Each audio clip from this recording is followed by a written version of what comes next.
profesor de la carrera de antropología, estudié acá en Jujuy, y yo soy el adjunto de la materia. Y la profesora, María Elisa Paz, Hola, buen día. tiene el micrófono cerrado. Ahí lo pongo. Este, Hola, buen día. Yo también soy antropóloga, también soy graduada en la UNJU. Yo soy jefe de trabajos prácticos. Desde eso soy. y bueno, con Elisa van a llevar los trabajos prácticos. En esta modalidad virtual vamos a trabajar de la siguiente manera. Todos los miércoles de 10 a 12 van a ser los teóricos, ¿sí? Es importante que vengan a los teóricos porque no solamente, digamos, saben de qué se trata la materia, también informamos qué vamos a hacer las clases que vienen, o si pasa algo, digamos, toda la información, este, la tratamos de dar, digamos, en el teórico. Y después porque, digamos, no utilizamos, si bien es cierto, nosotros les damos una bibliografía a través de la cual ustedes van a desarrollar los trabajos prácticos y van a responder a las guías de preguntas y demás, las discusiones y los temas que vamos trabajando, las unidades del programa, muchas veces están trabajadas desde el teórico, pero no con solamente la bibliografía que le damos, sino que interviene mucho todo el conocimiento que uno va adquiriendo como profesional a lo largo, digamos, de la carrera que va haciendo, ¿no es cierto?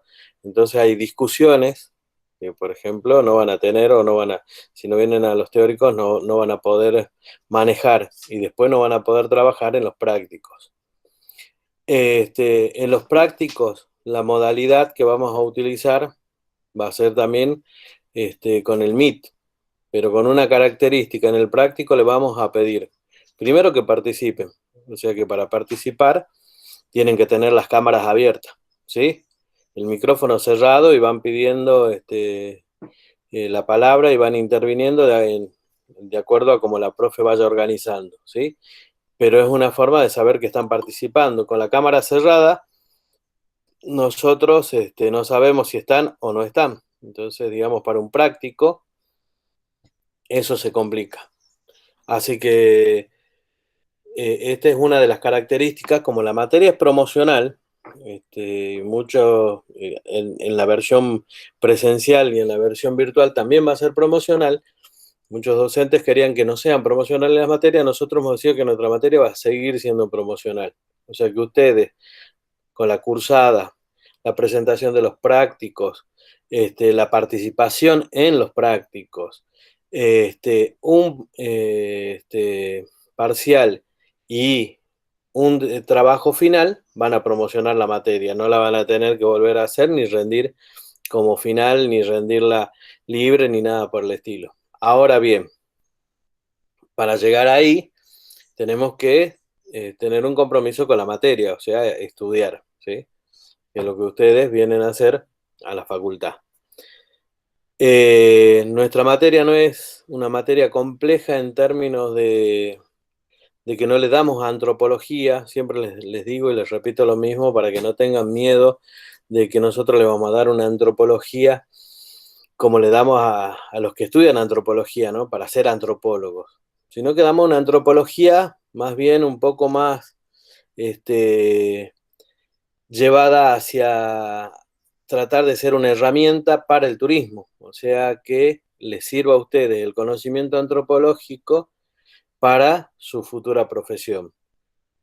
En ese sentido, tenemos organizado una serie de unidades a través de las cuales nosotros vamos a ir revisando y viendo, digamos, los temas que se ligan a las problemáticas del turismo, algunos aspectos metodológicos para que ustedes puedan abordar ciertos problemas que vean dentro de la realidad del turismo y sobre todo un análisis crítico, ¿no? Porque la antropología es una ciencia y en ese sentido, digamos, estos últimos 20 años, la relación, el vínculo que ha habido entre antropología y turismo ha sido la del análisis crítico sobre los sistemas turísticos, sobre el vínculo que se da entre el receptor y los destinos turísticos. Entonces, digamos, por ahí le va a resultar un poco extraño, digamos, sobre todo porque están en primer año y porque, digamos, hasta acá, ustedes las materias que han cursado en el primer cuatrimestre no dan cuenta de un análisis más crítico, sino más bien de un análisis práctico y de cómo introducirlos al turismo, ¿no es cierto?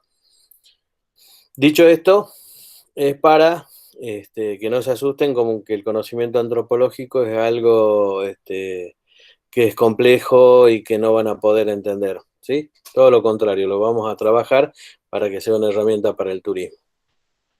Yo quiero agregar algo. ¿Sí? Me gustaría saber si todos tienen en claro qué implica cursar y aprobar de manera promocional. ¿Qué es promocionar una materia? ¿Saben todos? No, bueno. Promocionar una materia, veo que nadie me contesta, así que supongo que no saben. Promocionar una materia es ir cumpliendo un conjunto de requisitos y eso a fin de año tienen aprobada la materia sin tener que rendir un examen final después. En general, en esta materia, la mayoría la promociona y si no, la vuelve a cursar, porque como no es una materia con la que estén muy familiarizados, si no han acompañado el desarrollo de la materia, después estudiar en crudo les cuesta muchísimo y entonces generalmente la vuelven a cursar. En ese sentido, nuestras recomendaciones que vamos cumpliendo justamente con los requerimientos de la cátedra que les permitan ir acompañando la cursada y al final de la materia la tengan promocionada, la tengan aprobada, no tengan que volver a rendir. ¿No es cierto? Les avisamos o les sugerimos, digamos, con antelación, que lo tomen en consideración para que después ya avancen a la cátedra donde no hay tiempo para cumplir con los requerimientos para la promoción de la materia, tengan que volver el año que viene a cursar o que vean en la complicación de tener que estudiar para rendir final esta materia que, como les digo, tiene muy pocos años en esta carrera, pero no hemos tenido prácticamente alumnos a rendir, la mayoría, y nosotros también los acompañamos y ayudamos para que logren la mayoría promocionar la materia. No pretendemos, como les dice Ariel, que manejen los contenidos que manejan los antropólogos o los estudiantes de antropología, pero sí que la antropología se constituya en una herramienta en su futuro desempeño profesional y que entonces las herramientas que nosotros les estamos acercando les sirvan concretamente.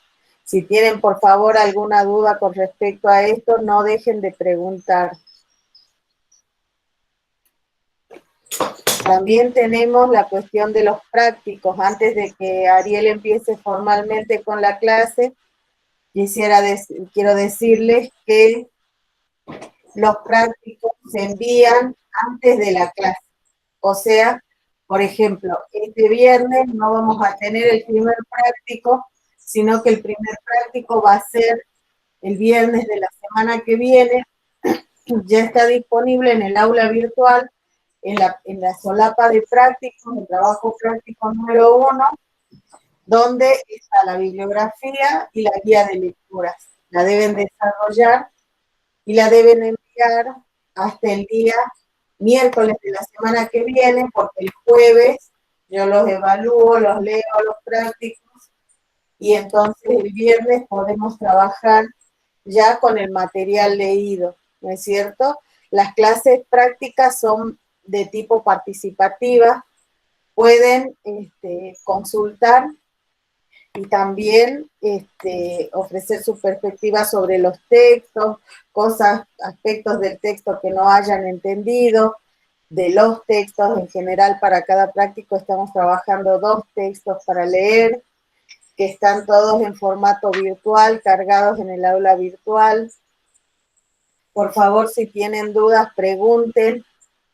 Esa va a ser la metodología para registrar no solo su asistencia, sino que se tiene en cuenta para aprobar cada uno de los prácticos. Para la promoción de la materia, todos deben aprobar al menos el 80% de los prácticos, asistir al 80% de las clases, aprobar el parcial, que les vamos a tomar un solo parcial, y también presentar y aprobar un trabajo final. Esos son los requisitos para tener a fin de año aprobada esta materia sin necesidad de tener que rendir examen final. Espero si tienen dudas o consultas, por favor, háganlas ahora, así después ya podemos empezar con la clase.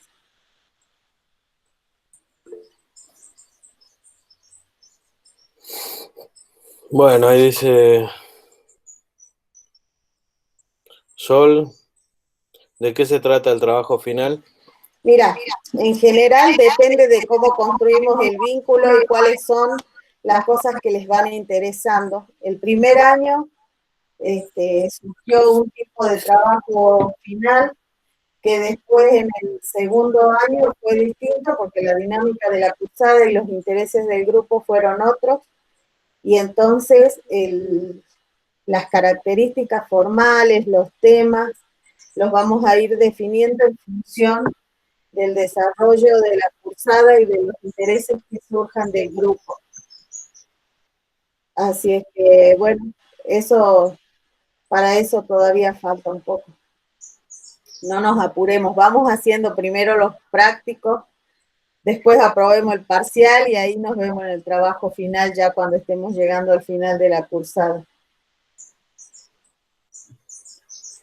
Bien. Una pregunta, ¿todos son de la carrera en Humahuaca? ¿O estamos mezclados? ¿Hay gente del Carmen? Hay gente del Carmen, ¿sí? Y gente de Humahuaca. Buenísimo. Porque me pidieron el teléfono para WhatsApp de Humahuaca y para WhatsApp. De Humahuaca, bien. Ahí responde Angélica que de Humahuaca, bien. Bueno, para ir sabiendo y para que no vayamos perdiendo, digamos, clase, para más o menos irlos conociendo. Por eso es importante que tampoco le tengan miedo ni al micrófono ni a la cámara, ¿no es cierto? Menos una generación como la de ustedes, que estoy seguro que juegan en línea, que realmente se saben comunicar mejor que nosotros a través de la tecnología, ¿sí? La participación es importantísima no solamente para evaluar, sino también para aprender a participar de las clases, aprender a generar un lenguaje científico, a generar un lenguaje profesional. Entonces, les voy a pedir, bueno, hoy es la primera clase, pero ya a partir de la clase que viene, les voy a pedir que si tienen dudas, si surgen preguntas, si surgen comentarios, ¿por qué no? También se trata de que el conocimiento no es que yo sea como docente o como profesor, no es lo mismo que en la secundaria, soy el dueño de la verdad, no. Acá tratamos de construir un conocimiento conjuntamente, ¿sí? Producir un conocimiento coparticipativo. Me interesa su opinión, me interesa el no saber, es parte del aprendizaje, o sea, y uno va aprendiendo si va generando dudas. Así que bueno, vamos a alargar con la clase de hoy. Quedó todo claro entonces, no tienen dudas al respecto ni con la cursada ni con la materia. Toda la información está en el aula virtual y gran parte de la comunicación, si no toda, va a pasar por el aula virtual, ¿sí? ¿Por qué? Porque es la facultad se ha trasladado al aula virtual, digamos, ¿no? Al no ser presencial, nuestra forma institucional, vendría a ser, está puesta en el aula virtual. Entonces, eso nos contiene a todos, además de mantener nuestro vínculo, mantiene la información que tenemos, tenemos armado una solapa, perdón, hay una solapa que se llama glosario.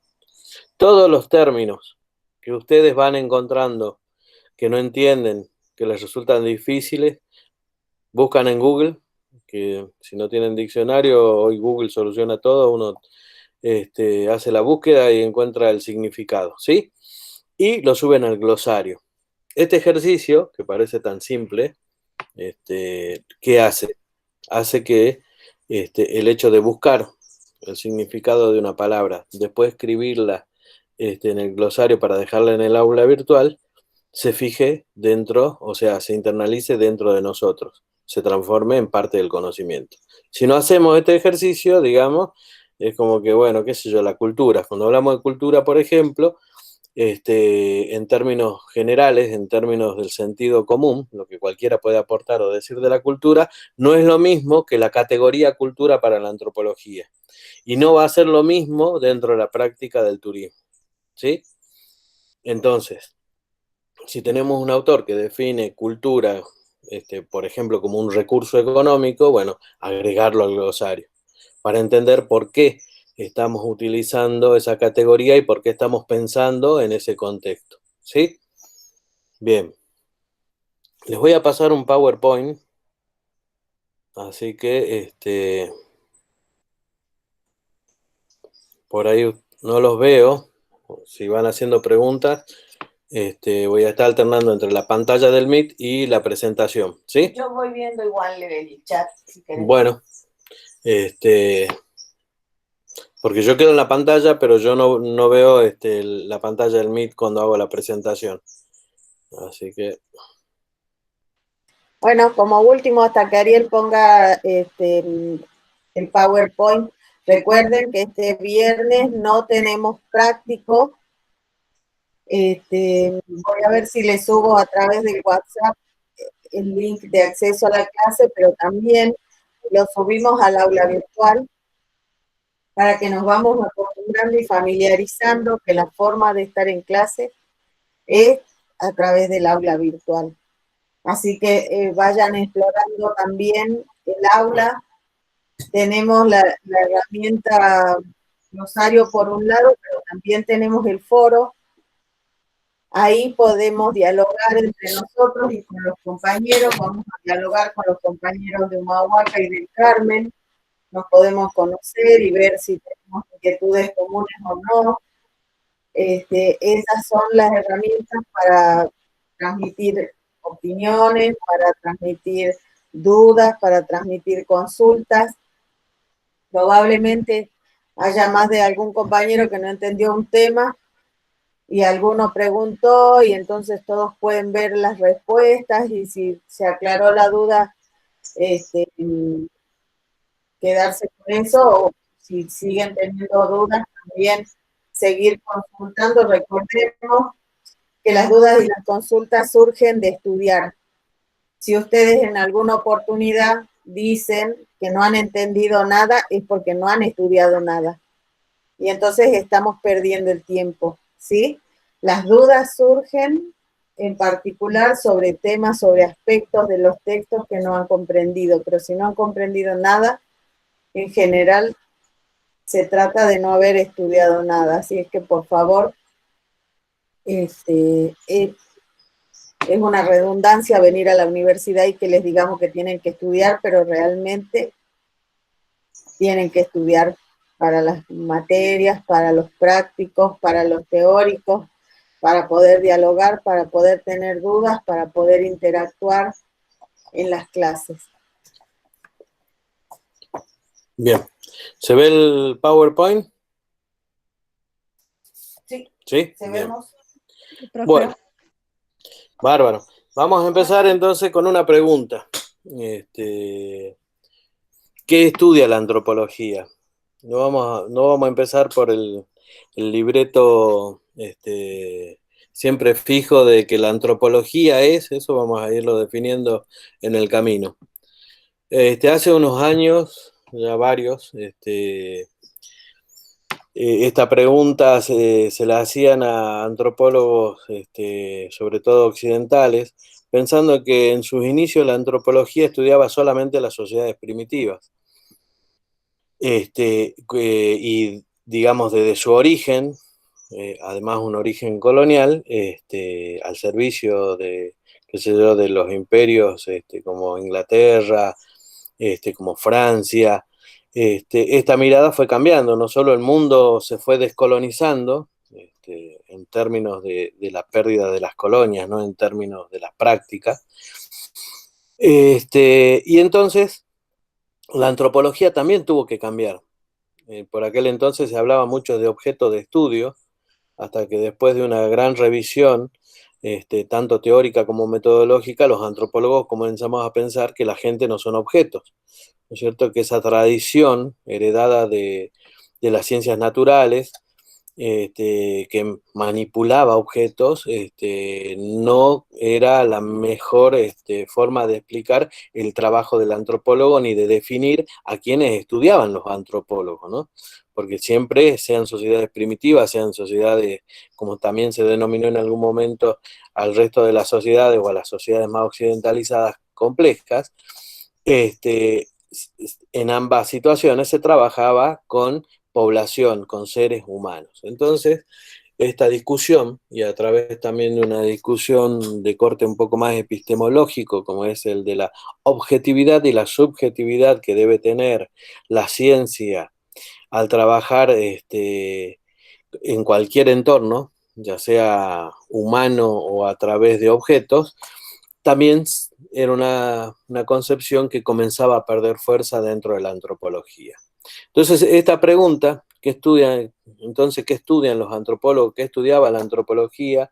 Comienza a cambiar. La antropología, a partir de la década de los 80, tiene todo un descentramiento de su práctica, ¿no? Y esta antropología, que además era pura y exclusivamente una antropología occidental, los antropólogos o equivalente etnógrafo, que es la versión del antropólogo en el campo, eran antropólogos norteamericanos, antropólogos franceses, ingleses, alemanes, ¿sí?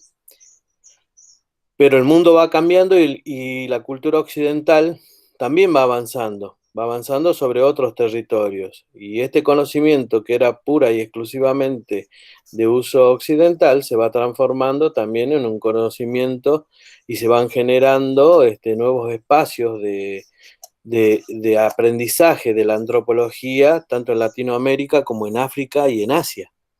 Entonces ya la antropología deja de ser un conocimiento exclusivo de Occidente para transformarse en un conocimiento de todos dentro del globo. Esto es una característica importante porque esto no solo descentra, digamos, la visión colonialista y las prácticas que conlleva con ello, sino también nuevas formas teóricas, sobre todo para Latinoamérica, ¿no? Por ahí tenemos un conocimiento un poco más cercano de lo que están haciendo en África, en la zona sur de África, pero por ejemplo en Asia, la antropología japonesa todavía puede llegar a ser un misterio para nosotros, conocemos muy poco. Sin embargo, bueno, la antropología entonces, en sus inicios, se plantea como una ciencia que estudia al hombre en todo tiempo y lugar, todo tiempo y espacio. Cuando nos referimos a este eje, esta coordenada espacio-tiempo, estamos hablando que la antropología no solamente estudia el presente, sino que también estudia el pasado. Y en el pasado de muchos pueblos, del cual hoy solo contamos con el registro material, que es la parte arqueológica. Y la antropología, digamos, en sus intereses como ciencia, es muy ambiciosa. La antropología, al estudiar el comportamiento, las prácticas, las representaciones, eso es parte por ahí solamente de la antropología social en sus diferentes variantes, pero además quiere estudiar la evolución, quiere estudiar las nuevas formas de aprendizaje, entonces, digamos, es una ciencia holística, es una ciencia abarcativa, ¿sí? La antropología, además de estudiar en tiempo y espacio, se ha dedicado a una rama que se llama específicamente la antropología biológica, ¿sí? Que inicia, disculpen que justo está entrando un compañero, que inicia dentro de la antropología clásica, dentro de lo que se denominaba antropología, perdón que en este momento, antropología física.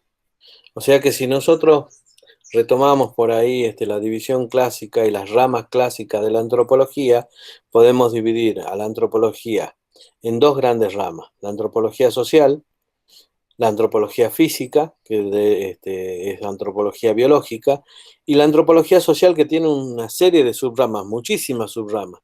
Yo acá solo he mencionado algunas: la antropología médica, la antropología jurídica, la antropología histórica, hay una antropología de las religiones que sigue siendo importante, y la arqueología. La arqueología es parte de la antropología social. ¿Sí? Es una rama de la antropología social, que es el estudio de estos pueblos que no sabemos en qué momento o que habitaron determinadas regiones y solo nos queda el registro material. Cuando hay el registro material, bueno, ustedes ya conocen o habrán visto en otras materias que el registro material son todos, qué sé yo, los pucará, los andenes de cultivo, que no, bueno, en la Quebrada, por ejemplo, tenemos muchísima arqueología, es uno de los centros arqueológicos más importantes del país, la Quebrada de Humahuaca. Entonces, la antropología comenzó estudiando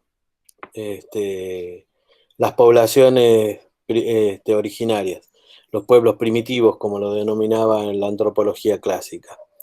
Pero al transcurrir el tiempo, esta mirada y estas prácticas van cambiando, sobre todo acá en Latinoamérica, que comenzamos a estudiar, y además los destinos ya no son tan exóticos. O sea, esta característica de buscar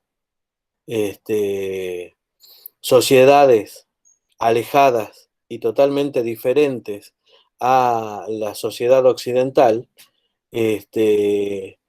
era porque el antropólogo además estudiaba, este concepto es importante dentro de la antropología clásica y también es importante dentro del ejercicio del turismo en la actualidad, que es el exotismo. Buscar esto que es totalmente extraño, exótico.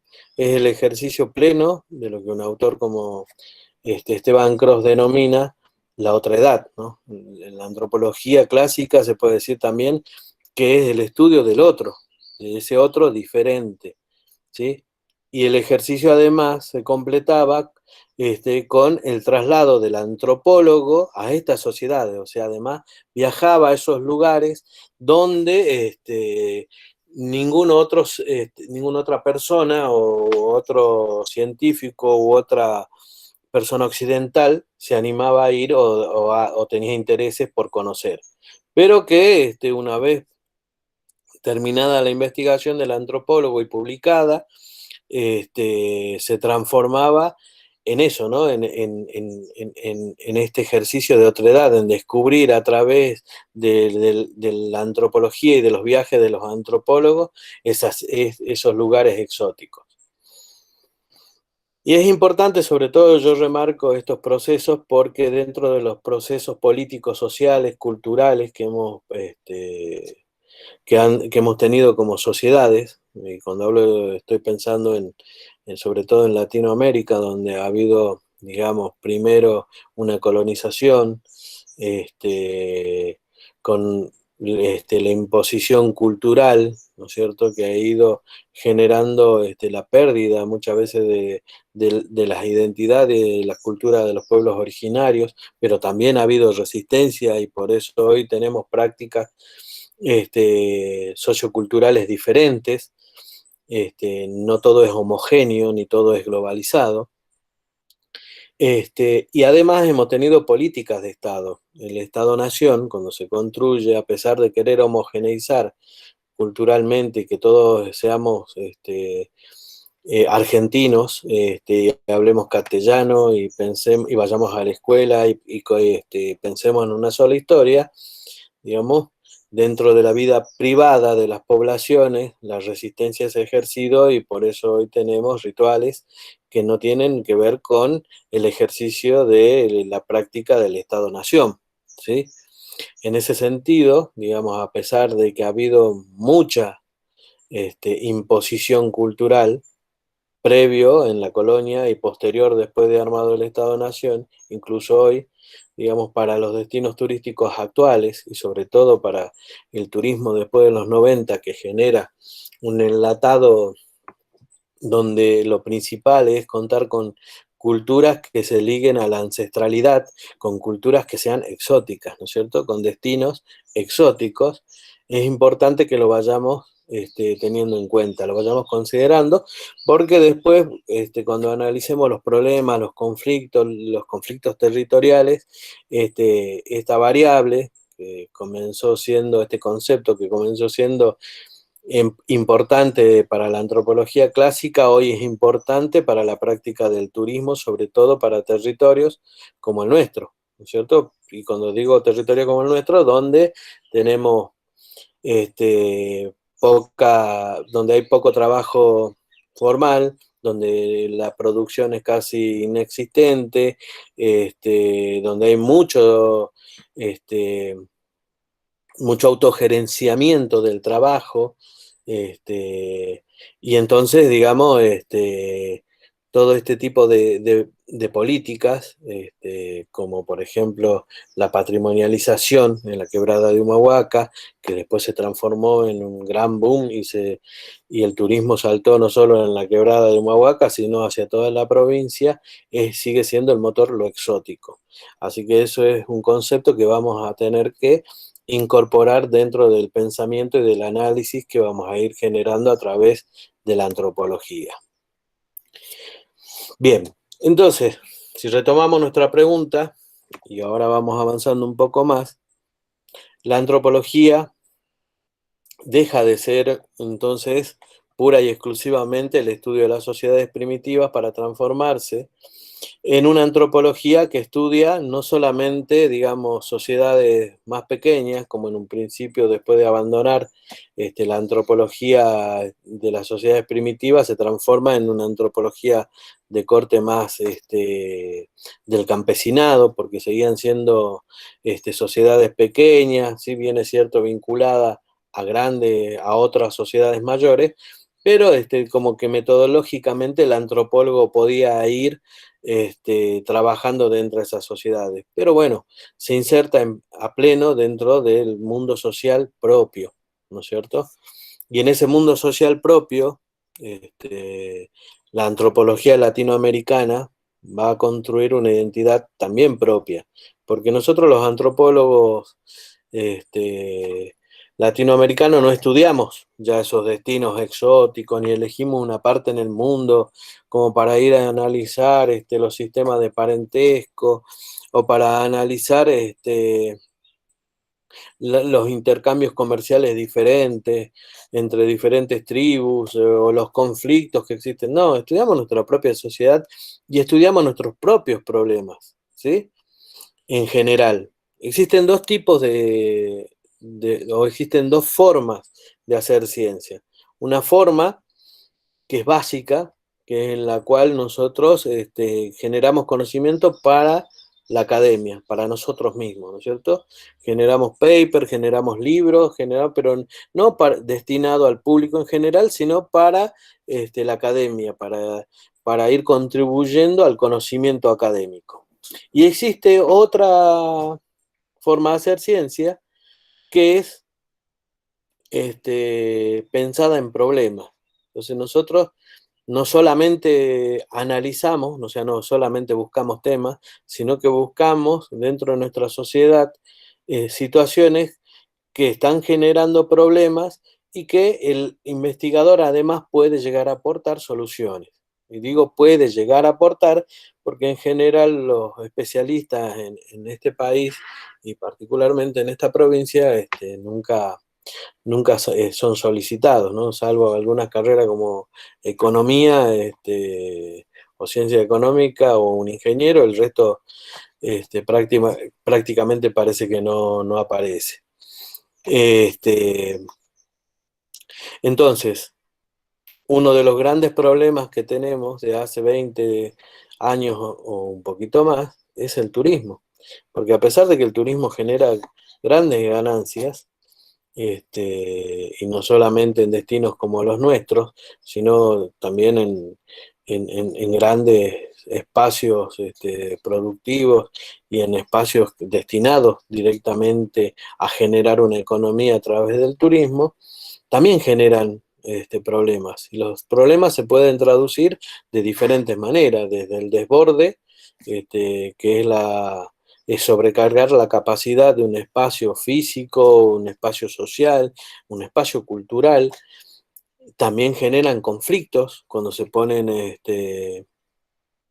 en disputa los discursos, los recursos, perdón, sean recursos naturales, sean recursos históricos, sean recursos arqueológicos, ¿no es cierto? Entonces, esa interacción, el vínculo, el tipo de vínculo que va generando el turismo con la sociedad receptora, el ofrecimiento, desde dónde se hace una práctica turística.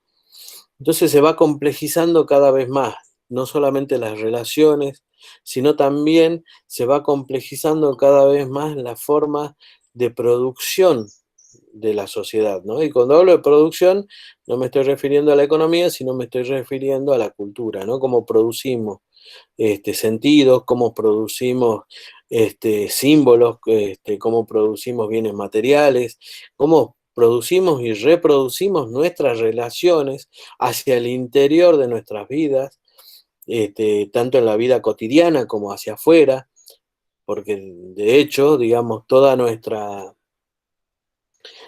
trama cultural y nuestra vida se ven totalmente modificadas cuando se introducen nuevas variables dentro de los territorios. Una variable nueva es el turismo. Ya no producimos entonces la vasija solamente para cocinar, ya no producimos solamente el tejido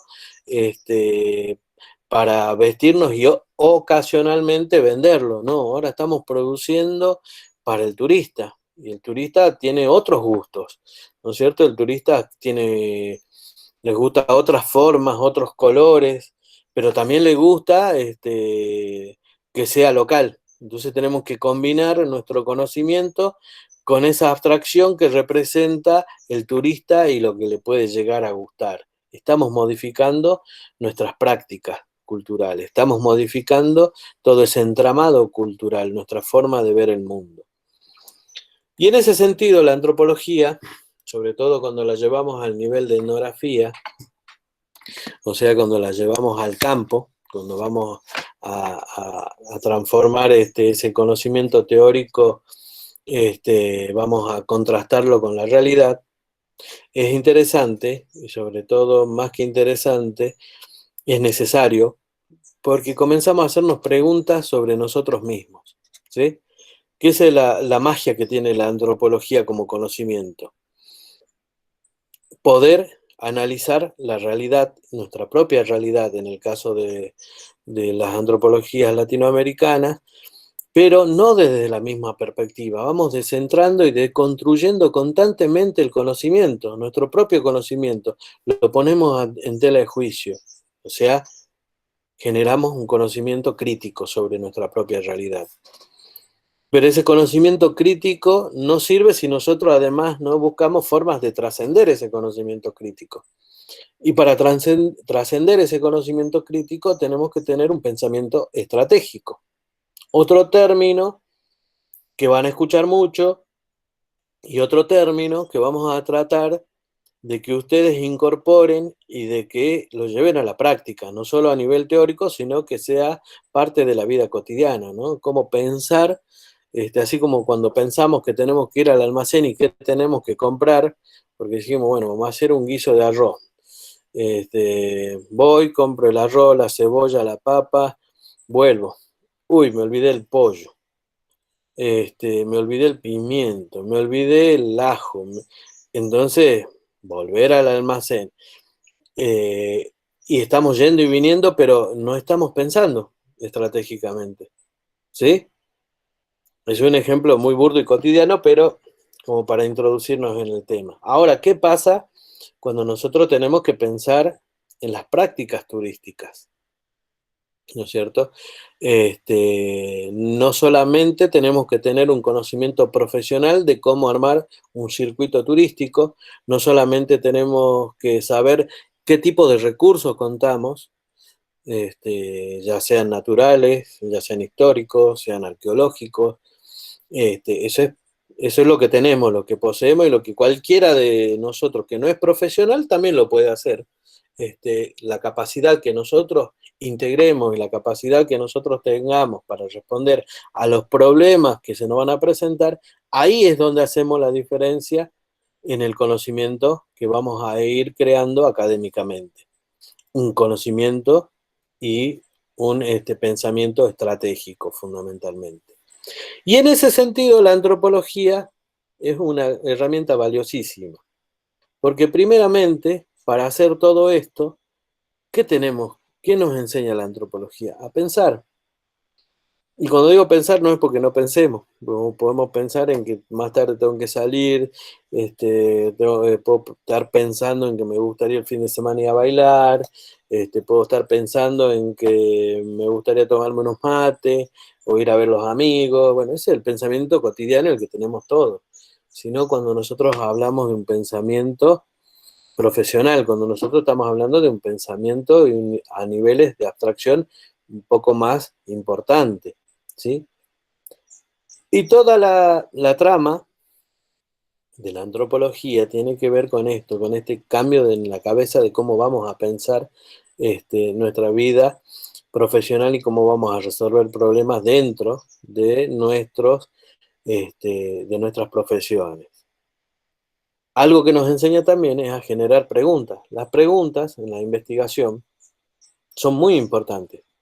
De hecho, todas las investigaciones surgen no solo de una inquietud, sino de preguntas que nos vamos haciendo en relación a la realidad. Pero es un ejercicio, como todos los que se aprende dentro de la facultad del conocimiento, que debemos plantearnos. Si no nos planteamos preguntas sobre la realidad, si no ponemos en tela de juicio nuestra propia realidad, entonces, digamos, no hay un ejercicio pleno del pensamiento, ¿sí? Entonces, yo acá le hice una serie de preguntas que ustedes la pueden ir teniendo a mano para cuando vamos introduciéndonos cada vez más en el tema de la antropología, que son primero cómo abordar la realidad, ¿no? Porque quiero que además vayamos tomando herramientas, que la antropología es una herramienta, más allá de las herramientas metodológicas que podamos llegar a darles, que este año vamos a incorporar algunas variables, siempre hacemos un ejercicio ya más hacia el medio de la cursada, de poder mirar de salir a dar una vuelta en Humahuaca, salimos, damos una vuelta por el pueblo, como hay muchos turistas, tenemos turistas de las 3 de la tarde, entonces están en el restaurante, salen por dónde van, qué hacen, qué falta dentro de ese sistema, hay un sistema, está organizado, qué hoteles funcionan, qué la gastronomía, bueno, una serie de elementos que están dentro del turismo que los podemos ir por lo menos mirando, midiendo, pero en este momento con la pandemia, eso va a ser medio complicado, digamos, no vamos a poder hacer esto. Este, en el Carmen, la situación es que todavía por ahí hay turismo, pero no es tan importante como el turismo que ya está consolidado en la quebrada. Pero sí hay potencialidades, entonces empezar a mirar las potencialidades, entrar a mirar también los posibles problemas de los desbordes turísticos, comenzar a pensar en términos más profesionales, ¿no? Bueno, no sé cómo haremos este año que no podemos hacer, si no podemos hacer práctica, pero bueno, de alguna manera nos vamos a inventar algo y ya veremos cómo aplicamos a la metodología para que internalicemos un poco esta práctica de mirar desde otra postura y que la antropología nos habilite a tener un pensamiento estratégico, ¿no? Bueno, algo que sí podemos hacer es comenzar a repensarnos nuestras prácticas culturales, ¿no? Pensar si todos tienen las mismas prácticas culturales, no en el sentido de la obviedad, porque digamos, un turista, sabemos que un norteamericano, un inglés, un francés, tienen prácticas culturales diferentes, pero comenzar a mirar, digamos, las prácticas culturales identificándolas, o sea, no porque hablen diferente o porque posean tecnologías diferentes, sino empezar a mirar, digamos, esas pequeñas cuestiones que por ahí no consideramos dentro del turismo, como que viene un uruguayo, pide un plato de comida en un restaurante y se demoran como 2 horas. Y esta persona está acostumbrada a que en el lugar de origen llega a un restaurante, no pasan más de 20 minutos, ya le están sirviendo la comida. Entonces, digamos, todas estas características, no porque ustedes vayan a trabajar en un restaurante ni a poner uno, pero que involucran al turismo, son importantes también de tenerlas en cuenta, las minucias esas, que hacen a las prácticas culturales. Los intercambios me refiero a cómo nos vinculamos con el turismo, con los turistas. Si el intercambio es simétrico o asimétrico, ¿por qué se dan de esta manera los intercambios? ¿Quiénes son los efectores del turismo? ¿Quiénes están, digamos, produciendo turismo en el territorio? ¿Es accesible el turismo para todos?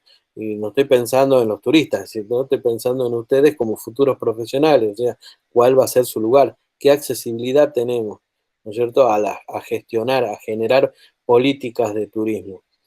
Este, yo siempre hago hincapié con las políticas de turismo y con la gestión turística, porque es una de las actividades que más ha crecido en estos últimos 15 años, no solamente en La Quebrada, en toda la provincia.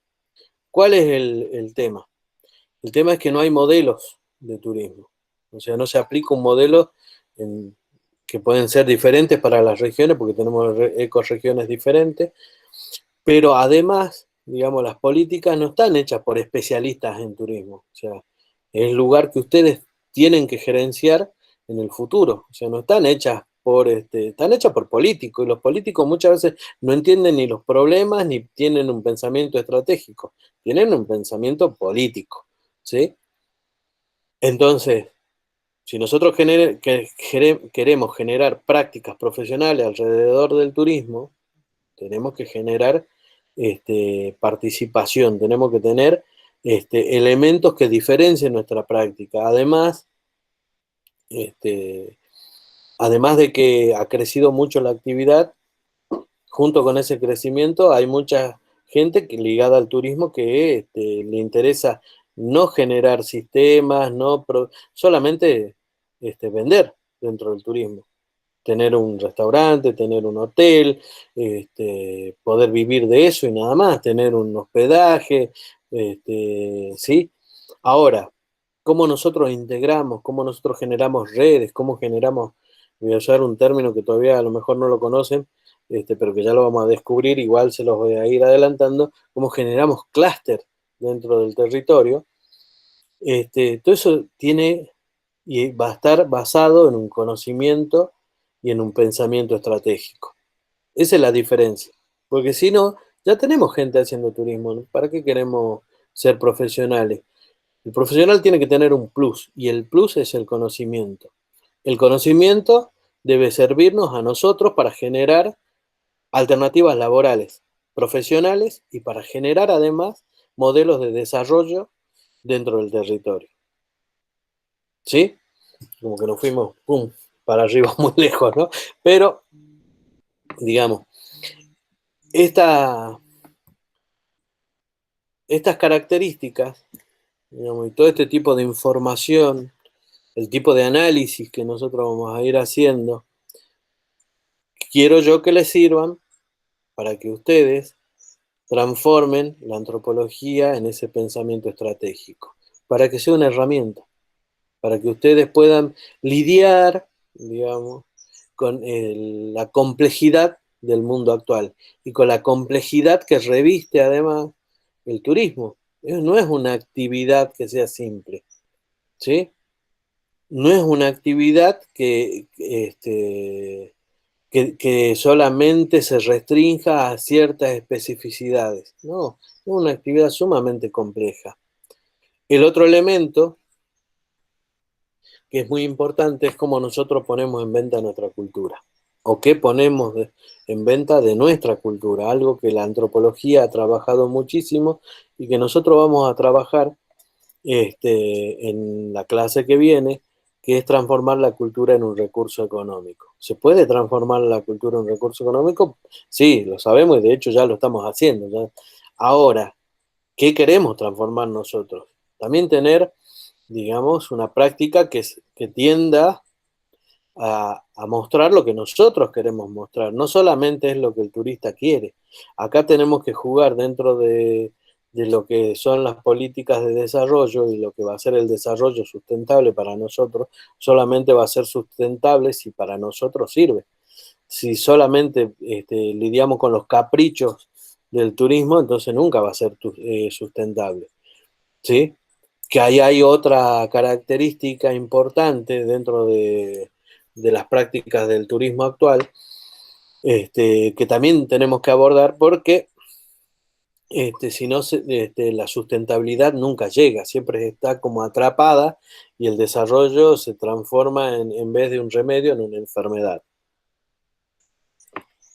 Bueno, ya más o menos les vine por último hablando de los problemas, ¿no? De los problemas, pero también no solamente, digamos, la antropología detecta o es capaz de pensar en problemas todo el tiempo, la antropología también piensa en potencialidades, ¿no? Y las potencialidades se ligan al ejercicio más allá de la antropología de corte aplicado, ¿no? En esto que no solamente diagnosticamos los problemas del territorio, los problemas de las prácticas, los problemas de las representaciones, sino que también se liga, digamos, a las potencialidades, a cómo podemos mejorar y cómo podemos generar pensamiento estratégico y sustentabilidad.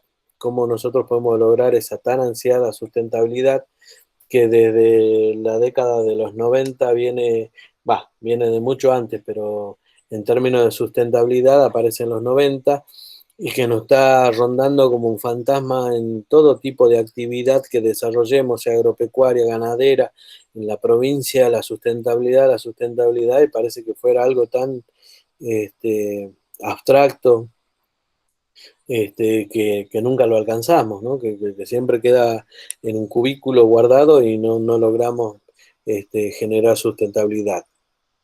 Todo proyecto de turismo y toda empresa que se realice dentro del turismo se mueve, como decía antes un antropólogo que ya murió, dentro de las arenas políticas. Y dentro de las arenas políticas nosotros tenemos que mirar los conflictos territoriales. Esos conflictos territoriales son importantes para el desarrollo del turismo, sobre todo cuando estamos trabajando, digamos, con personas, ¿no es cierto? Cuando uno de los principales recursos es el recurso humano, no solamente los profesionales, como le decía, existen elementos o existe gente trabajando ya en el turismo que no necesariamente es profesional ni le interesa ser profesional, pero también tenemos parte de la población que no le interesa el turismo. Hay gente que en la Puna, por ejemplo, o en la misma Quebrada, no le interesa el turismo. No le interesa el turismo porque se sienten invadidos. No le interesa el turismo porque además afectan sus recursos, afectan la arqueología, afectan el paisaje, o sea, el medio ambiente. Entonces, no les interesa para nada y eso genera conflictividad. También genera conflictividad cuando políticos o líderes comunitarios se apropian del turismo, ¿no es cierto? Se apropian de esos recursos que pueden ser, qué sé yo, nosotros en nuestra trayectoria de investigación con ELISA, que hemos trabajado mucho en la zona de Puna y de Quebrada, hemos visto cosas como, qué sé yo, como transformar la Manca Fiesta en patrimonio o quererla patrimonializar, así como el gobernador hizo con la Pachamama, de transformarla en ley. Bueno, también hemos visto cosas por el estilo, hemos visto líderes comunitarios queriendo vender ceremonias y rituales para conseguir financiamientos de organismos internacionales. Entonces, todo ese tipo de prácticas a las que ustedes van a estar ligados y donde hay muchísima competencia, intervienen los conflictos. Entonces, para nosotros tener una práctica turística plena y lograr desarrollo sustentable, necesitamos conocer primero cuáles son los conflictos de los territorios. Otra característica que debemos tener en cuenta son las instituciones que intervienen en el turismo. Porque ahora tenemos no solamente la Secretaría de Cultura y Turismo, o el Ministerio de Cultura y Turismo, me parece que es ahora, de la provincia, sino también tenemos la Secretaría de Turismo de la Municipalidad de San Salvador de Jujuy y la Secretaría de Turismo de cada municipio y lugar al que vamos. O sea, ya hay gente que es dueña del turismo, podríamos decir, ¿no? Tipos de turismo que existen en la provincia. Bueno, esto nos va a ligar mucho este año, está bueno, porque podemos pensar, cuando estamos en Humahuaca, o cuando veníamos dando clases en Humahuaca, yo también comencé dando clases en la Tecnicatura de Turismo en La Quiaca hace muchos años. Solo se piensa en el territorio y nosotros, digamos, por cada ecorregión pensamos los recursos, entonces de acuerdo a los recursos tenemos una orientación, ¿no? Me acuerdo que en La Quiaca era turismo rural agropecuario, porque el mundo rural es importante a pesar de, digamos, de que estábamos en una ciudad, en una área urbana, tenemos que pensar en nuestro contexto. Otra característica que tiene la antropología es que todo el tiempo nos contextualiza y nos enseña a contextualizar no solamente los espacios, o sea, los recursos, sino a nosotros dentro de ese espacio. Entonces, de acuerdo al lugar que nos toque, este año, por ejemplo, podemos contrastar, ¿no? Humahuaca tiene un tipo de recursos históricos, arqueológicos, tiene un tipo de clima muy diferente a lo que es el Carmen, que tiene otros recursos, ¿no? Y ofrece otro tipo de turismo. Y podemos contrastar con los compañeros, podemos dialogar, que me parece que es interesante, para que podamos analizar, digamos, las diferencias y las similitudes. También tenemos que ver qué tipo de propuestas ya existen dentro de la provincia, qué tipo de turismo se están realizando, cuál es el turismo que dicen que va a ser el futuro con el tema de la pandemia, que según la Secretaría de Turismo de la municipalidad, va a estar muy abocada a lo que es el turismo rural comunitario. Podemos hablar de turismo rural solo, pero tiene una característica, es comunitario. ¿Sí? Los tipos de recursos, bueno, ya hemos estado hablando, las estrategias de sustentabilidad, que ya también hemos estado hablando, y las metodologías disponibles dentro del turismo. ¿Sí? Esto es interesante porque estos últimos años han ido surgiendo dentro del turismo, digamos, se han ido produciendo muchas publicaciones en relación a cómo mejorar, digamos, algunos aspectos de la capacidad del profesional del turismo para aplicar dentro de los territorios de acuerdo a los problemas y se han ido mezclando, digamos, con la metodología cualitativa clásica. Hay algunas cosas que son bastante interesantes. Tenemos una bibliografía nueva que vamos a aplicar este año además, aunque sea la vamos a aprender, no sé si la vamos a aplicar en el territorio, pero por lo menos la vamos a tener ahí, vamos a saber y cuando necesiten utilizarlo, van a tener la disponibilidad del conocimiento. Bueno, los nuevos escenarios, esto de lo que estoy hablando, del turismo rural, los nuevos escenarios de repensarnos el turismo, yo creo que no es un dato menor, todo este tipo de situación en la que estamos inmersos hoy, la pandemia me refiero, que por un lado nos ha paralizado casi 8 meses de actividad. Esto genera replantearse, mucha gente se habrá replanteado el tema del turismo, mucha gente no habrá aguantado, me refiero en términos de infraestructura, hotelera, gastronómica, entonces repensarnos los nuevos escenarios del turismo, ¿no? Los permisos, las habilitaciones, los turistas, si todavía tienen o pueden venir a Europa en este momento cuando nosotros estamos saliendo, ellos están en un rebrote, y entonces todo esto que se está pensando en el turismo internacional que venga, todavía no se sabe muy bien si van a venir, si vamos a poder dejarlos entrar, además, porque si hay un rebrote también ponemos en riesgo nuestra propia población. Si las poblaciones nuestras están dispuestas a mantener y seguir con el turismo, sobre todo pensando que ya había población, y pienso en las áreas rurales, pienso en los pueblos, que los que no están involucrados en el turismo por ahí no les interesa. Muchas noticias hemos tenido en este año sobre el tema pandemia y el, qué sé yo, Amaicha, que es un centro turístico tucumano importante, cerraron en plena pandemia y no querían que entre absolutamente nadie, ni siquiera los proveedores de comida. Entonces, digamos, una actividad que se maneja pura y exclusivamente con el traslado de personas en todo el mundo, en este momento se ve parada o diezmada a la mitad de lo que puede ser su capacidad total, quizás menos.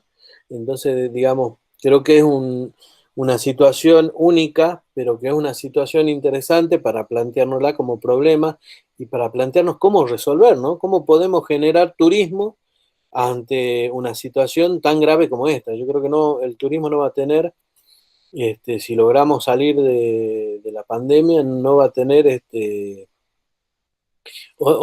salvo que, qué sé yo, que desaparezca el mundo, no sé, qué otra situación semejante para transformar, para pensar soluciones, ¿no? Este, el problema ya lo tenemos instalado. Yo creo que acá es donde debemos aplicar el conocimiento antropológico, donde tenemos que también pensar el conocimiento que nos brinda el turismo y generar un pensamiento estratégico en relación a los nuevos escenarios y las nuevas prácticas turísticas que se van a venir en el futuro. Nosotros este año presentamos para el Congreso, para el Día Internacional del Turismo con Elisa, un trabajo sobre el turismo, la pandemia, capitalismo,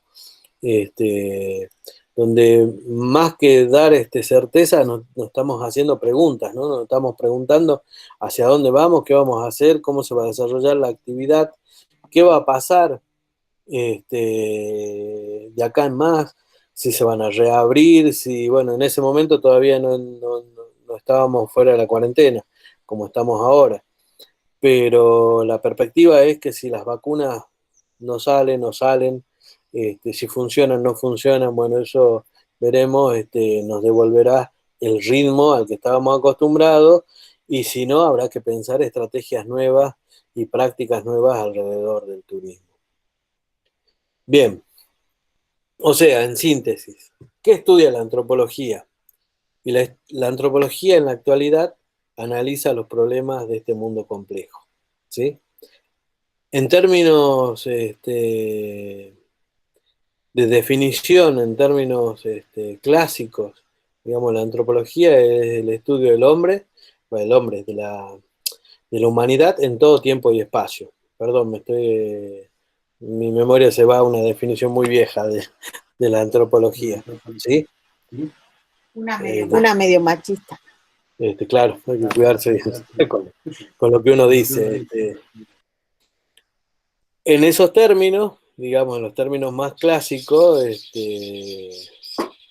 digamos, suena muy vago, y yo he querido darle en esta primera presentación a ustedes una visión mucho más contemporánea de la práctica del turismo, de la antropología, y sobre todo del turismo, ¿no? Ligada al turismo, que para eso es, digamos. Yo no quiero que ustedes aprendan ni las ramas, ni las definiciones, ni vamos a dejar una definición, para que una definición hay que tener, pero digamos, quiero que piensen en esos términos. Quiero que sea realmente una herramienta, no quiero que sean antropólogos, sino licenciados en turismo que saben cómo utilizar una herramienta de pensamiento y de pensamiento estratégico en un mundo complejo, en un mundo que cada día nos invita a repensarnos y a reelaborarnos dentro de los contextos que nos toca vivir. ¿Sí?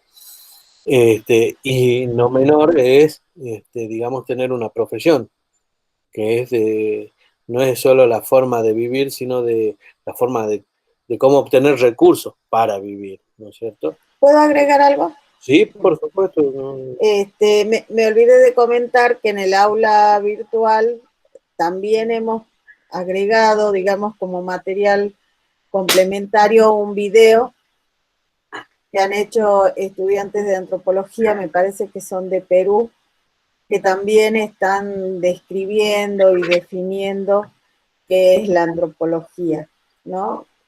En este caso, no para que se vuelvan antropólogos, sino para que entiendan qué es y qué estudia la antropología y desde ahí podamos ver los aportes que hace la antropología como una disciplina que se centra muy fuertemente en la investigación, donde el turismo no está ausente, digamos, es uno de los temas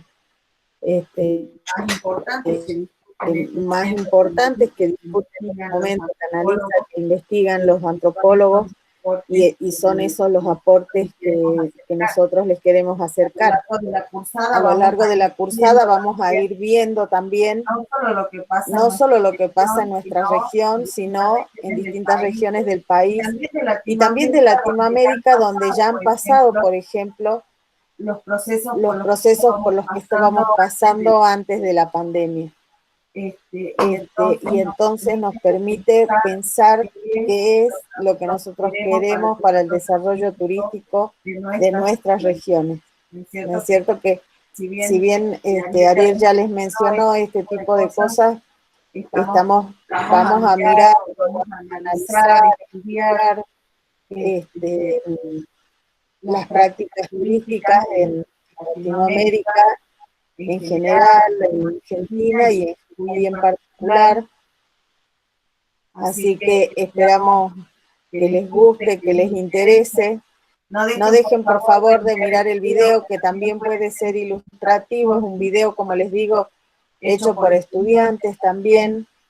Así que por ahí les puede gustar, además de la lectura de la bibliografía para el desarrollo del práctico de las próximas semanas. Bien, bueno.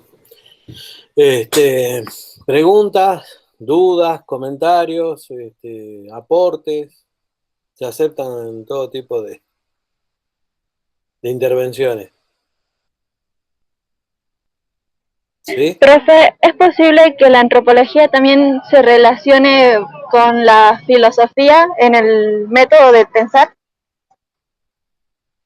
Sí, de hecho tiene mucho de la filosofía, toda la ciencia, digamos, son, sobre todo las ciencias sociales, son parte de la filosofía.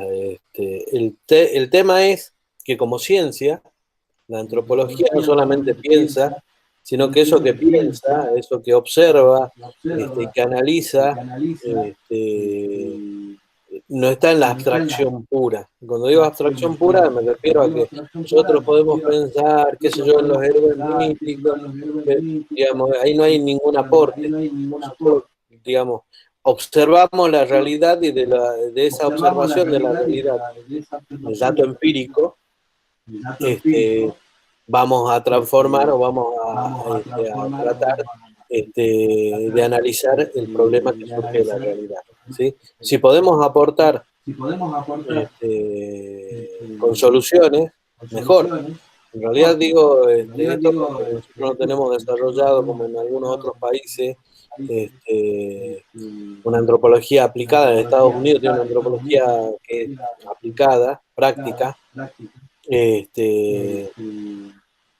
Entonces, no solamente se piensa en los problemas, sino que además el ejercicio acaba, digamos, con generar un modelo de solución, ¿sí? Como las ciencias exactas, ¿sí? En las ciencias duras.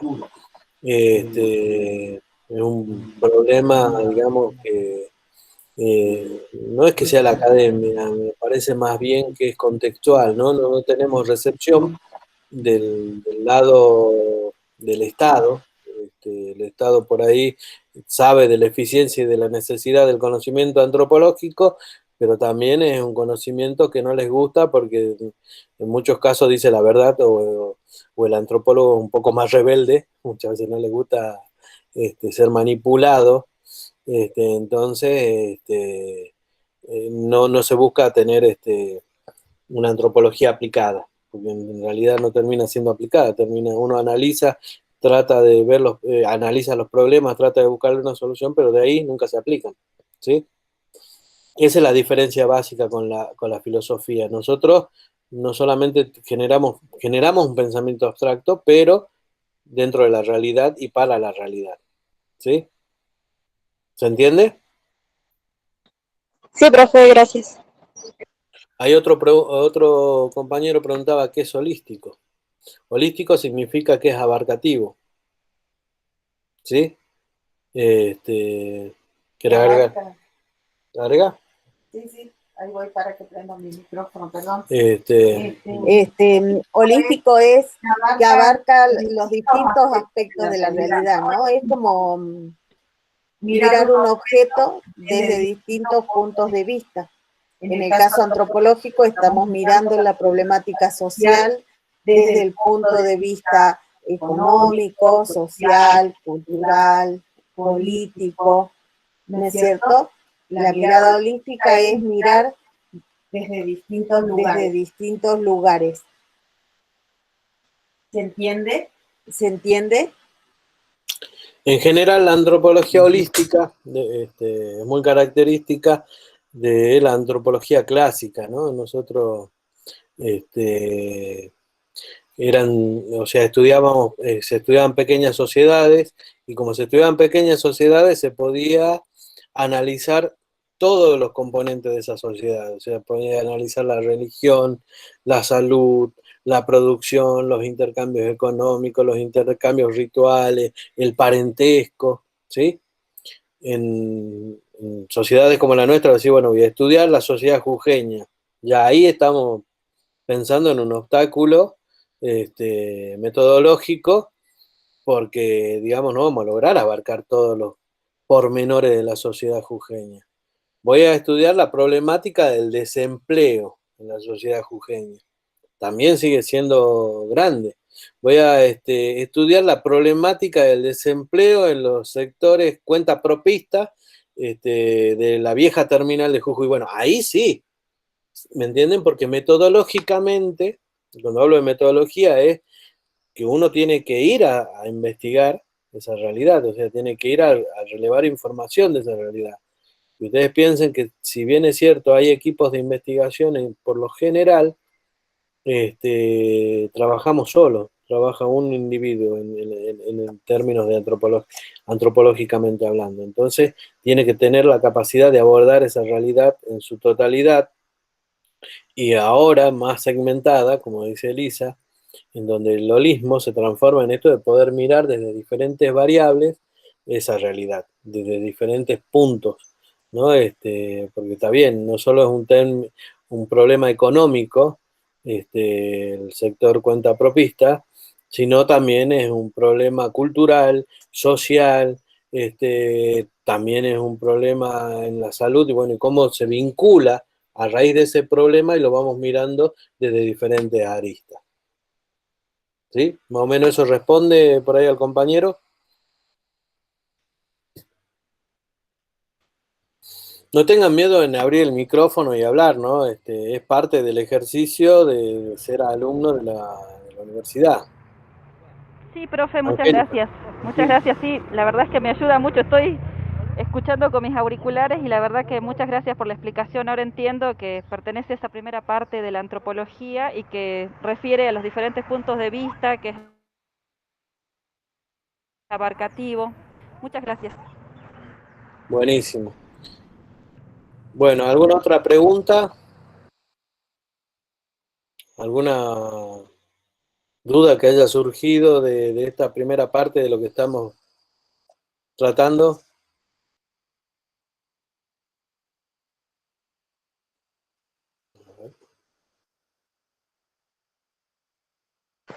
No por ahora. No, bueno. Escúchame, entonces, como para ir cerrando esta primera parte, o sea, de hoy. Eh, Primero, ¿quedó en claro cómo va a ser la cursada? ¿Tienen en claro cómo vamos a ir trabajando? ¿Cuál es la dinámica? ¿Dónde está la información? Ya saben, ya se han inscrito al aula virtual. En general vamos a dejar el link siempre en el aula virtual unos minutos antes y de ahí largamos. Si alguien no se pudiera conectar con el aula virtual, recién tratamos de mandar a través del WhatsApp, ¿sí?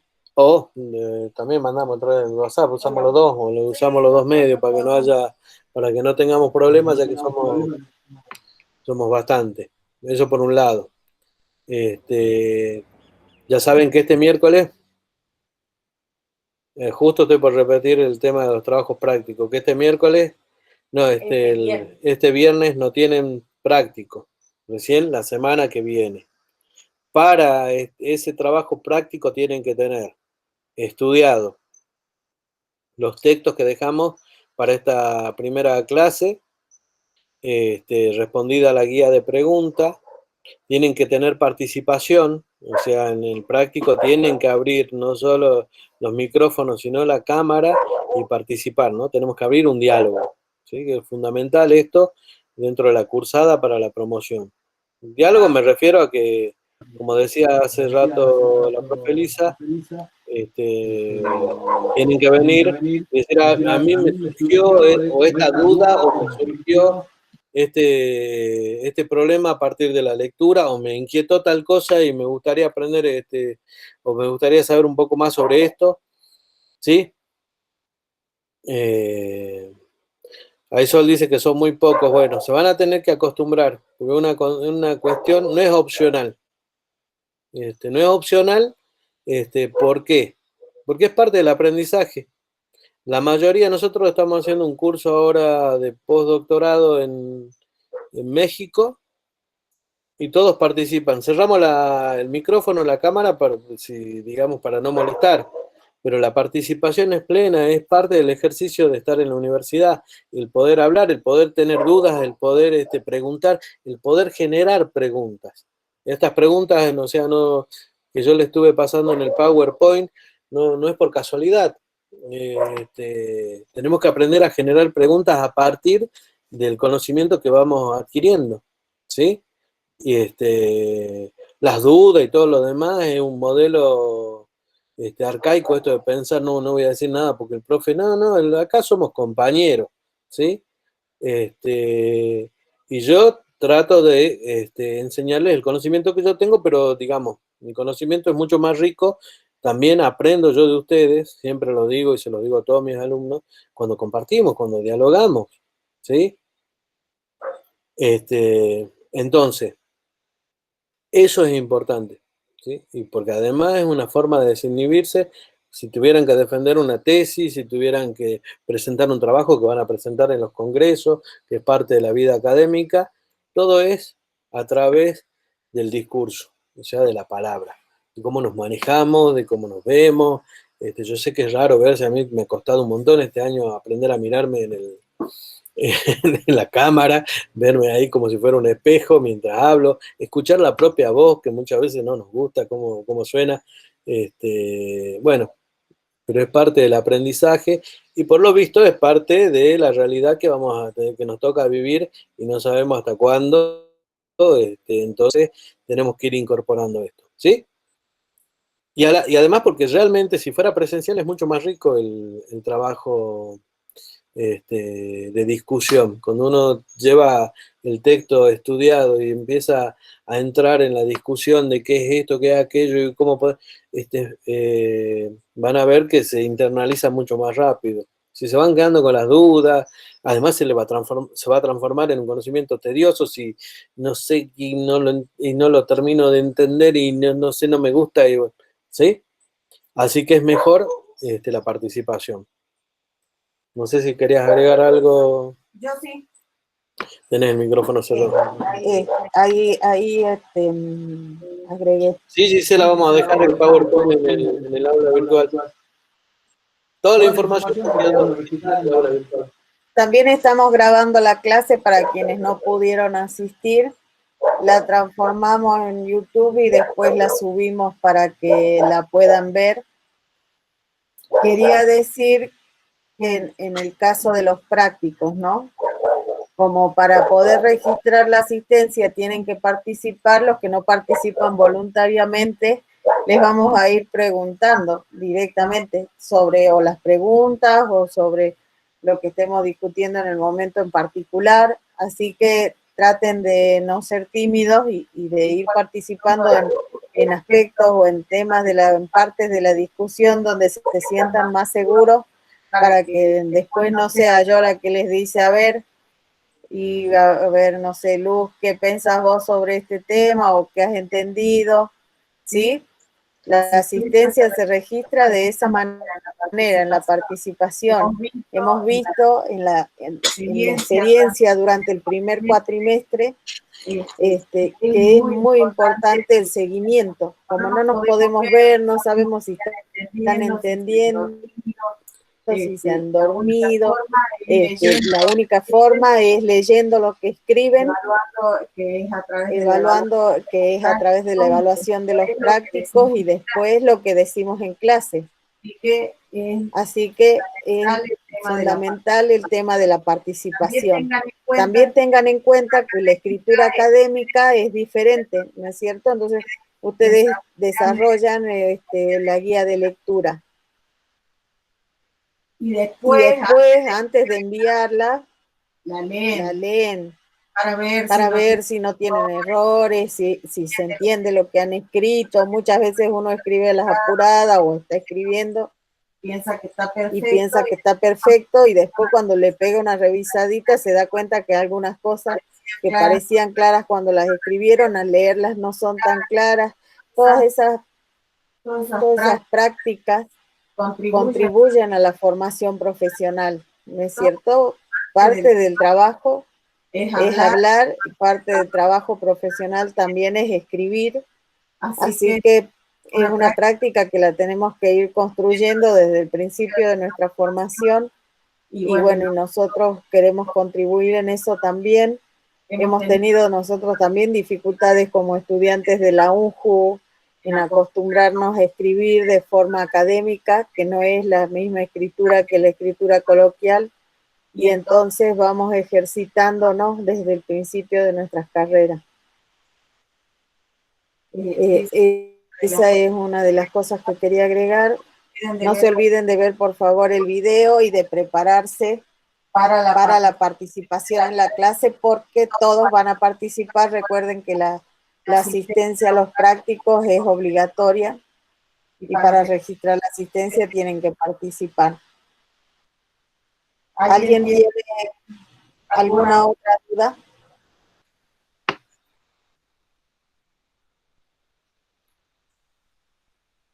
Bueno, yo quería decir, el concepto de holístico. Hay un alumno que levantó la mano. A ver, ¿quién levantó la mano? Buenas tardes, buenos días, profe. Buenas tardes. Hola, Carla, ¿cómo te va? Consulta. ¿El horario de las clases va a ser siempre de 10 a 12 o Siempre, va a variar? sí. No. Tanto los teóricos como los prácticos van a ser siempre en el mismo día y el mismo horario. No hay cambio, ¿sí? Bien. Muchas gracias. Lo que nosotros queremos generar y generamos en todas las prácticas, como si fueran a la universidad. Ustedes saben que todos los viernes, cuando es presencial, a tal hora en Humahuaca, por ejemplo, a las 3 de la tarde estábamos en Humahuaca. De las 3 hasta las 7 de la tarde era antropología. Bueno, queremos generar el mismo hábitus en ustedes de forma virtual. O sea, tanto para el Carmen como para Humahuaca, todos los miércoles de 10 a 12 tenemos clase teórica. Y los viernes de 16 a 18, de 16 a 18 los prácticos. Y no vamos a cambiar. Si podemos, algún día a lo mejor faltar, que en general nunca ocurre esto, pero le avisamos, si por fuerza mayor tendríamos que suspender la clase, les avisamos con antelación, pero si no, ya saben, son inamovibles los horarios, ¿sí? Eso queda Bien, entonces, profe. ¿queda Otra claro? consulta. Sí, sí, Son 10 los PDF que hay en el aula virtual. Los 10 los tenemos que leer, los 10, digamos. 10 PDF, a ver, para esta para este primer práctico tienen que leer el texto de, Ahí les digo. ahí la profe Elisa les dice, cuáles son los textos que tienen que leer y qué tienen que leer de cada texto, ¿sí? O sea, vamos a ir leyendo de forma organizada los textos. Bien, bien. Sí, en general, no sé si tengo abierto la... Ahí está. Bueno, en general para los prácticos, vamos a leer, como ya les había dicho, dos textos nada más, ¿no es cierto? Ahora les digo. ¿Cuál en particular? Estoy mirando en el aula.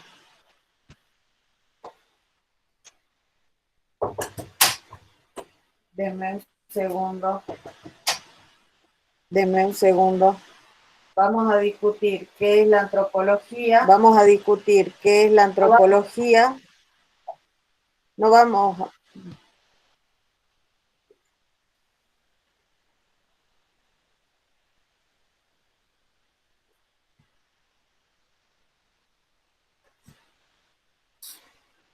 Para la próxima semana vamos a leer a Mirta Lischetti, que es un manual de antropología. El capítulo 1, caracterización de la antropología como ciencia. Y un texto de Alejandro Gimson, Antropología ahora. Están orientados a definir qué es la antropología y qué es la antropología y estudia, para que a partir de ahí empecemos a ver qué va a ser lo que les aporta al turismo. ¿No es cierto? Las preguntas son más bien simples. El video que les agregamos también, el video que está orientado hacia este mismo tema, que es la antropología y que estudia, cuál es su objeto de estudio, cuáles son las ramas de la antropología. ¿Sí? La antropología ha tenido en el pasado unas características que son distintas a la antropología contemporánea.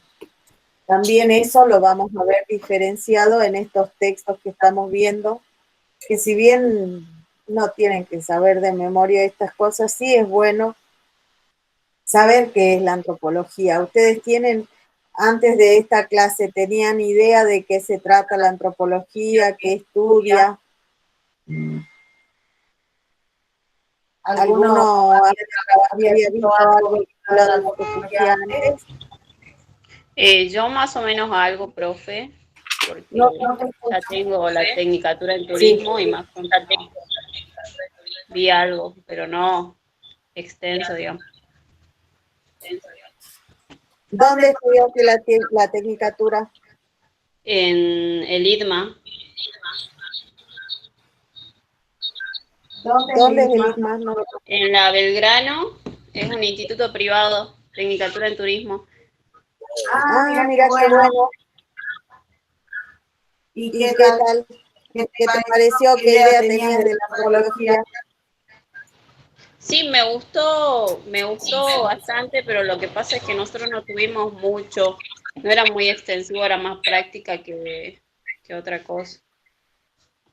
Ajá. Teníamos una profe de antropología, no me acuerdo si era licenciada. ¿Marcela?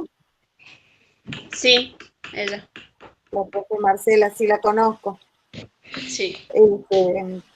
Bueno, igual hay muchísima información sobre antropología, muchísima investigación antropológica en torno al turismo y además los antropólogos tenemos distintas orientaciones, así que es muy probable que veamos cosas totalmente distintas a las que vieron con Marcela. ¿no es cierto? Porque además vemos cosas que investigamos nosotros también vinculadas a la temática turística.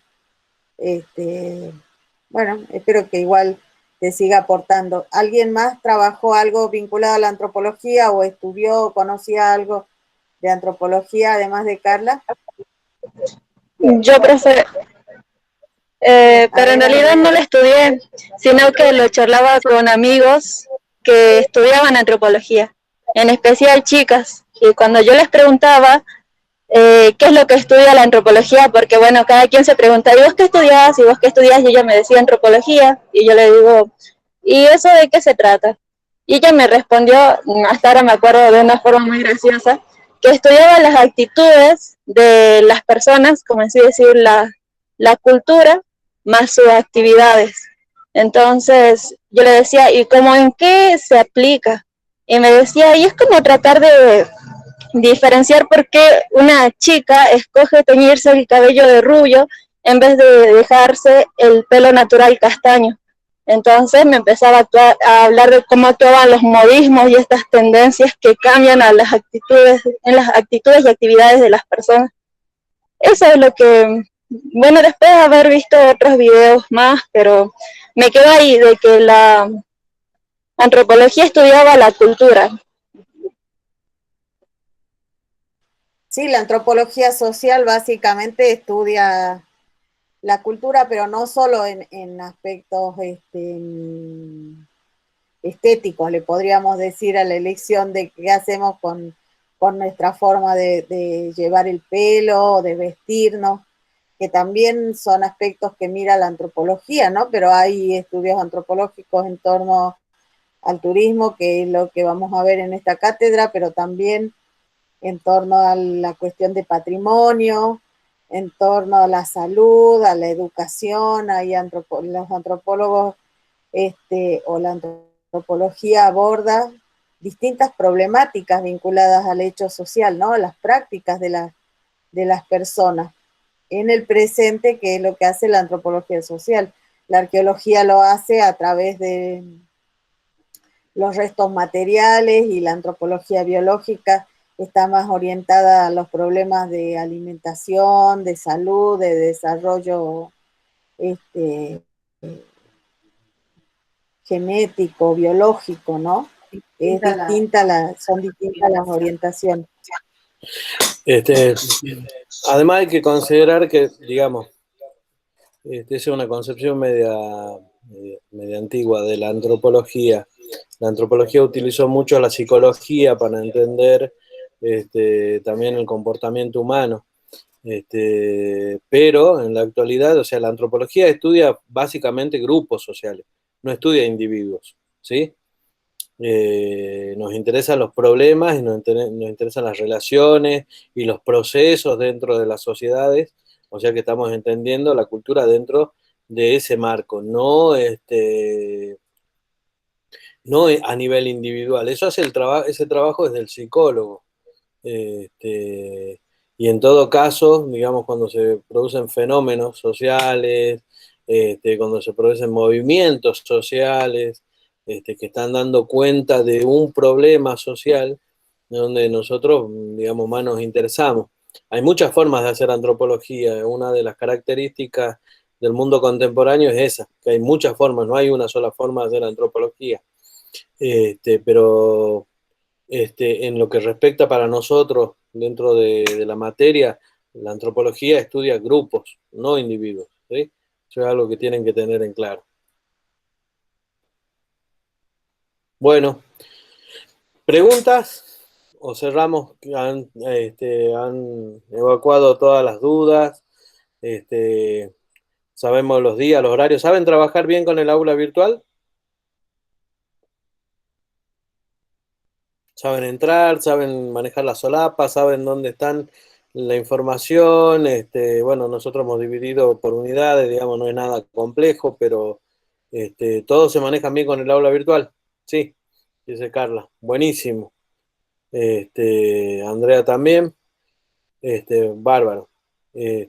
Para Angélica, que creo que fue la que preguntó sobre el holismo, ya tenés ahí una tarea de ingresar al glosario, inaugurar el glosario con el término holístico, ¿sí? La definición. Gonzalo dice que encontró el trabajo práctico. Hola Gonzalo, ¿encontraste el trabajo práctico 1? Lo pudiste descargar, Buenísimo. lo pudiste ver.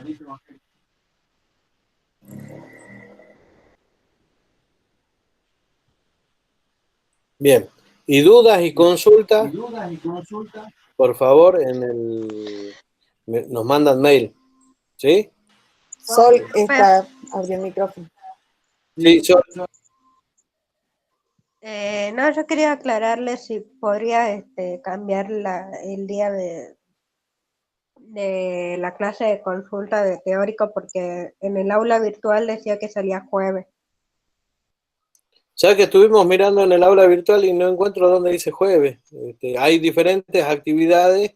Hay una actividad que dice jueves, pero no tiene que ver con el teórico. Claro, una compañera puso que es el jueves, digamos, y a mí me salía que salía miércoles, digamos.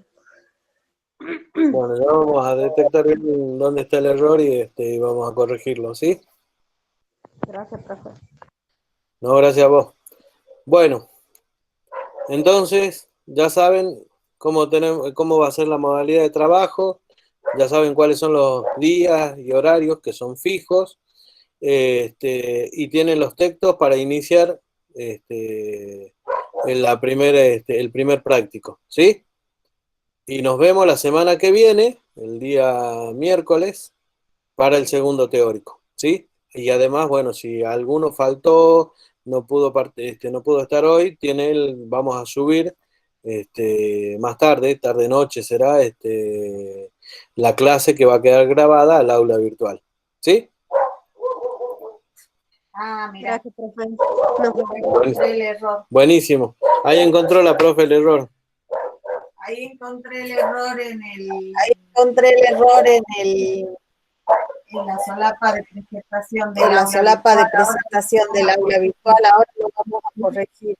Igual si pueden, por favor, avisar a los compañeros. Nosotros lo vamos a corregir hoy mismo para evitarnos estos problemas. Disculpen. Bien. Entonces,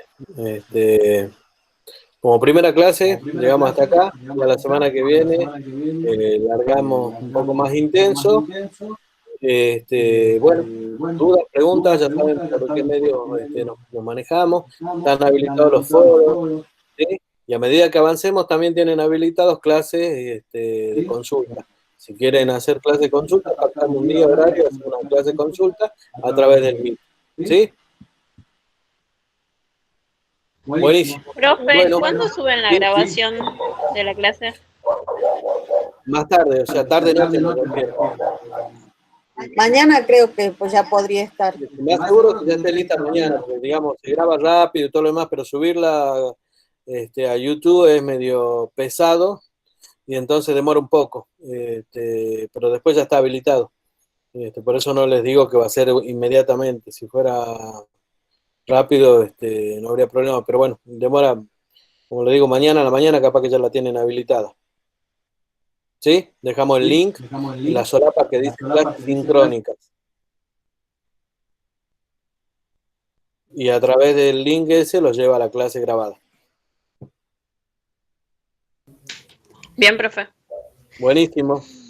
Profe, Buen fin de para ustedes también, que es un fin de súper largo. profe, Sí, Alejandro. sí, yo tengo algo si puede repetir, cuando la profe estaba diciendo el tema de los textos que hay que leer, se escuchó con eco justo esa parte y no pude entender bien, no sé si lo puede repetir, qué Bueno, textos. ahí la profe Elisa les vuelve a repetir qué textos van y yo cierro el micrófono para que no tengamos problemas. ¿Sí?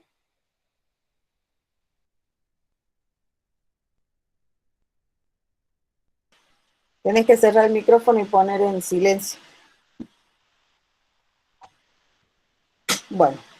Les decía que los textos para leer del trabajo práctico 1, que están en la solapa de trabajos prácticos del aula virtual, son Mirta Lischetti, que se escribe Lischetti, Manual de Antropología.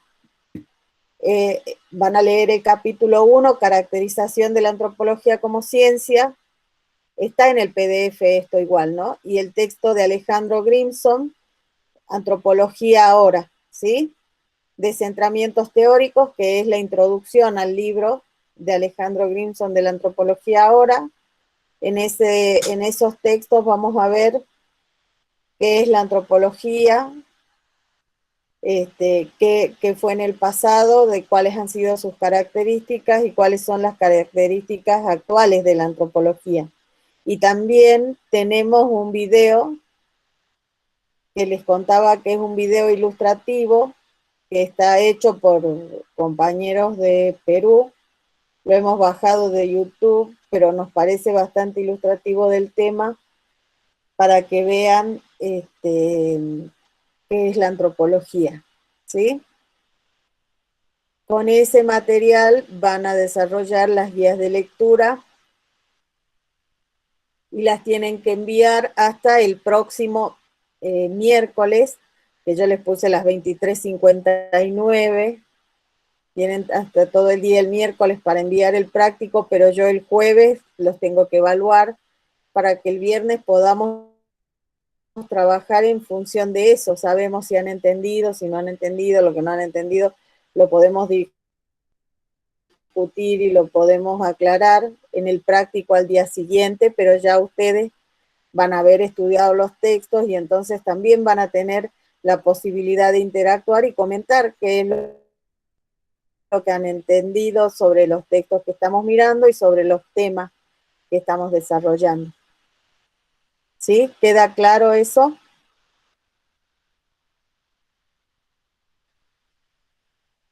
Sí, gracias. Yo les sugería que exploren el aula virtual y que lo intenten. Alejandro, ¿qué querías decir? No, nada, gracias. A ver. ¿Se escuchó bien esta vez? Sí. Bien. Bueno, entonces, si no hay más dudas, si no hay más preguntas, nos vemos la semana que viene. Buen fin de para todos. La próxima semana. Última pregunta, profe, disculpe. Sobre los trabajos prácticos. En el aula virtual dice Clara hacía referencia a grupal cuando marca Claro en el lugar donde hablaba del trabajo práctico número 1. Sí. Dice grupo predeterminado y yo me puse a pensar si es posible que ustedes nos pidan que armemos grupos para desarrollar los trabajos prácticos o es individual. En realidad, a nosotros nos gusta mucho la metodología de construcción de conocimiento compartido, o sea, la posibilidad de que se junten y que estudien juntos los textos y construyan juntos el práctico, esa puede llegar a ser una posibilidad. Lo que no es posible es que se repartan las preguntas y nos manden ese pegote de práctico, porque es algo que se nota mucho y en realidad si van a estudiar la mitad de la bibliografía, no nos sirve ni a nosotros ni a ustedes, sobre todo cuando la materia es promocional. Así que si ustedes tienen la posibilidad o afinidad con algún compañero o compañera para reunirse y trabajar juntos, se aprende mucho más de esa manera, digamos, trabajando de a dos. Mucho será de a tres, pero lo ideal por ahí sería de a dos, y pueden hacer los trabajos de esa manera, no hay problema. Pero tiene que ser real la participación, la construcción compartida de conocimiento, ¿no es cierto? Bien, profe, entonces la entrega tiene que ser individual o también puede figurar los nombres de los compañeros que desarrollaron, ponele, fue un par de compañeros que desarrollaron o entre 3 compañeros que desarrollaron el trabajo. puede ser un solo trabajo donde mencionen los nombres de todos los compañeros. Recuerden igual que en el práctico les vamos a preguntar sobre los temas si no participan voluntariamente, digamos, ¿sí? Así que los tienen que manejar y tienen que saber los temas, pero sí pueden trabajar en grupo. Como les digo, es mucho más positivo, pero trabajen juntos realmente. No sé, hemos tenido la experiencia de que nos mandan 3 cachitos de práctico o 2, y eso no les sirve a ustedes, como les digo. Bueno, profe, gracias. Ahora sí me despido. Listo, ahora sí.